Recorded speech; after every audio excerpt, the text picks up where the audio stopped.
Avvalambor hammalarga assalomu alaykum, men aziz obunachilarim. Nimaga o'zbekcha gapiryapsan demanglar, chunki ushbu videoda menga o'zbekcha gapirish qanaqa yarasharkan deb juda ham qiziq bo'ldi va o'zbekcha gapirishga qaror qildim. Qaror qildim desam o'ylamanglar, endi har doim o'zbekcha gapirarkan deb. Yo, albatta, meni O'zbekistonda juda ham ko'p obunachilarim bor va ular har doim menga yaxshi so'zini gapirib, qo'llab-quvvatlab turadi. Ularni o'qib juda ham xursand bo'laman. Safar O'zbekistondan o'zbek obunachim uyimga kelgan. Tasavvur qilyapsizlarmi? Ha, uyimga kelgan.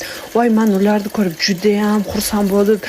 Og'zim lang ochilib qolgan ochig'i. Meni o'zbek obunachilarimdan eng ko'p kelgan savol bu o'zbekcha gapirishni bilasizmi, tushunasizmi deyshadi. Voy, bilmaganda qanday o'zbekcha gapirishni qattan bilasan deb hayron qolyapsizlarmi? Men O'zbekistondan kinolarini yoshligimda juda ham ko'p ko'rardim. Ishani, Ranver, Qish san'atasi, Jumong, barchasini juda ham ko'p ko'rgan va shundan iborat men o'zbekcham juda ham yaxshi deb aytdim. Endi juda ham yaxshi bo'lmaganda yaxshi tushunaman, lekin gapirishim